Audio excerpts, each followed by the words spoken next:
How can it be? Ooh, yeah. How can it be forbidden if it's love? Love's love. How can it be? Oh, yeah, how can it be?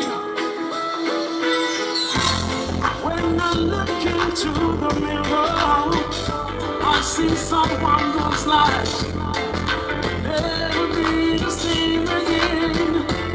Cause it seems that what we found is one in love, love, love.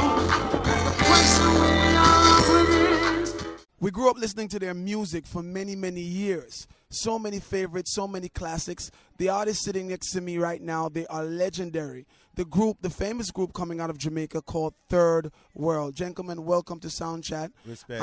It is a pleasure interviewing you guys today. Catch us up to speed with what's going on with Third World. Well, to be honest with you, it's kind of like a new era for Third World right now because, you know, with the very, very, very sad passing of our brethren Bonnie Ruggs a couple of years back, the group has morphed into a kind of different thing now because, you know, our lead singer passed away and that's always a difficult thing for any band. But it has re-energized us in a way that is very, very great also. And so we have lots of great things happening for us. Right now we're working with Damian Marley. And from a production standpoint, he's producing some stuff for us for our next album. And we're finding that there's a new revived rejuvenation of the band, which is really, really very, very, very cool. So Third World is I have to say, it's amazing, but it's extraordinary, but we're still going strong and, you know, we love that vibe, you know. I got the pleasure of seeing you guys perform over the summer in Washington, D.C. at the Yoga Fest. And it was like, it was, you know, it was Third World at its best. You know, there was no, when you say that you move into a different era, it seems like you guys are not even getting young. You guys are getting younger as opposed to getting older. The music is there. The kids were dancing. The youngsters was enjoying as well as the older people.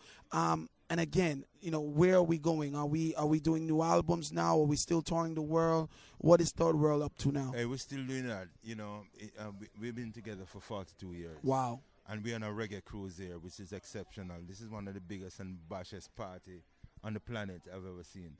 And what makes it different, you know, we have seen so many things over the years. We have done so many things. We have recorded with Bob Marley. We have recorded with Damian Marley. We have recorded with Steve Marley. We have recorded with Stevie Wonder. We have recorded with Santana.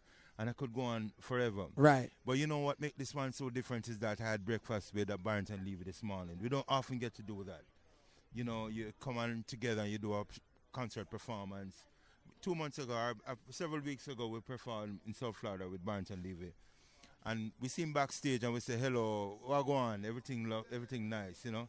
But for actually now, because we're in a captive surroundings where we're on this boat here, you can't leave and drive off and say, you're gone home. We're there, so, you understand what I mean? So we sit down and have breakfast and we talk some things we never get to talk sometime before. Baby Sham is a man we see for so many years. And it's hi, what go on? And you have to interact now. You know what I mean? Shinehead come out lunchtime and give one of the most splendiferous performances. Wow, yes, yes. And let me tell you something, the man is extraordinary and there's not like this. Yeah. So, you know, and to be still as Third World to be called upon to do this, we're ever grateful. So the cruise allows you to, you know, sit back and catch up. You know what I mean? And some of your colleagues along the way that I'm sure that you're a fan of Barrington Levy's work. For years. Right? But it's been so long since you were able to sit down and speak to him. What's so special about the cruise for you?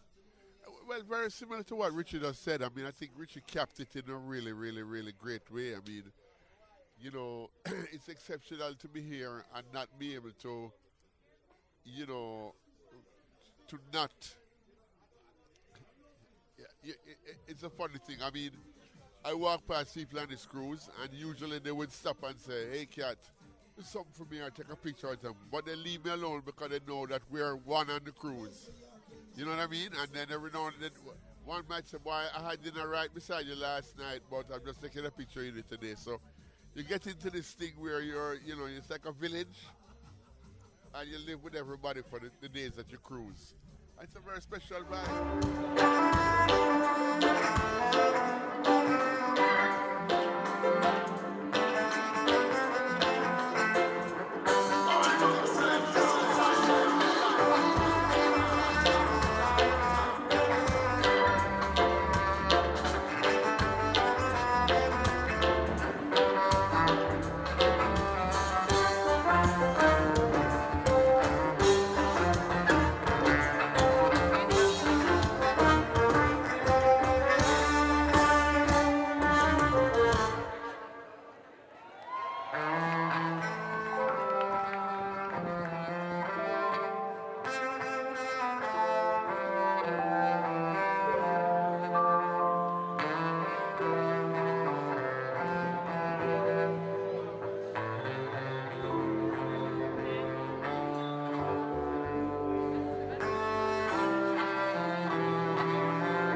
It's a special vibes here on the Jamrock Cruise.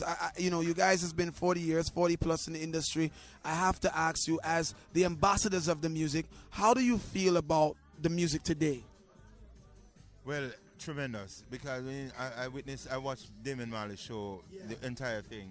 It's the first time for me still, but it's very powerful experience. You know what I mean? And you kind of say we have seen his father, because in 1975 we were the opening band for his first world tour, and to see son come along and the power still prevails. You know what I mean? And I mean, like, the Marleys are not the only thing in reggae music. Some people have done some tremendous contribution, but we can't diminish anything that Bob Marley has achieved and allowed us to all enjoy. But there are some people who is on Herald who has done some tremendous thing in reggae music, like some Toots, a whole pile of people that if I call them name, no one would know it. Right. But they were like the creative force in the whole thing. And Bob Marley himself would have come and said, right now, listen, them man here did this thing here now. I was just one of the people involved in it. I didn't invent this. Cat, this is I can feel.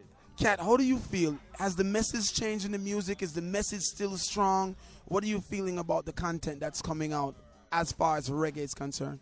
Well, there's a lot more content. That's the first thing. You know, there's a tremendous amount of content now because of the advent of the computer and the business of being able to download and make songs much quicker than we could when me and Richie say we're 17 and 18, 19 coming up. What you go and record on an 8-track or on a 16-track, now people have 200 tracks on a computer in them house. And a cell phone, you say about computer at home. Yeah, so I mean, it's like, you know, it becomes a lot more easy for you to, you know, get your stuff out and all of that. So I would say that the music is still strong, but there's a lot more content out there. You know, like some of the dancehall stuff that's out there. I mean, I can't say I can really rate them kind of lyrics and things where certain man are going with, but there's so much good stuff too.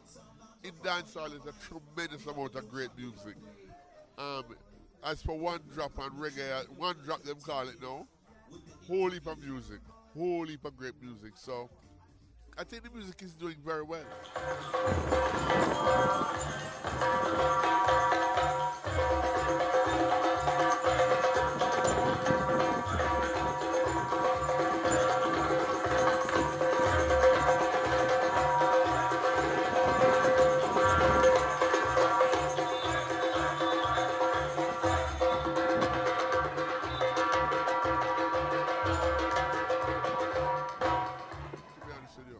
Last night we had hosted the first sound clash on the cruise. I don't know if you gentlemen had a chance to actually watch the sound clash. Is there any sound system culture in your background as members of Third World? Did you either sing on sounds? Culture and everyone from Jamaica, man. Sound system culture is one of our cultures, like Aki and Saltfish are. I can't tell you something. Everybody have a sound system. The sound clash happened last night, but it's amazing. I sat at breakfast with all the clashers having breakfast together. I have it from my phone here, and the clash continued over breakfast. But guess what? It's peace and love with them, you know. Sing. Yeah. But them take this thing very seriously. It's not no little game business like the sound clash. Yeah. Is it something that you have been directly part of, or is it something that you have just watched happening as part of the culture? Both. I mean, like for instance, now Third World, we're a big part of Jamaican history, music-wise now. So from that point of view, we're there, and then from the other point of view, it would have been something that I would have looked at and watched growing up. So it has both sides. Gotta say respect to Third World, 40 years plus in the industry and still going strong. The true reggae ambassadors. We grew up listening to these men do what they do, and it is a pleasure to sit and be able to grow up as a man and interview the man them where we rate as we are youth. So give thanks, my brother. Yeah, man, give thanks. Yes, so much.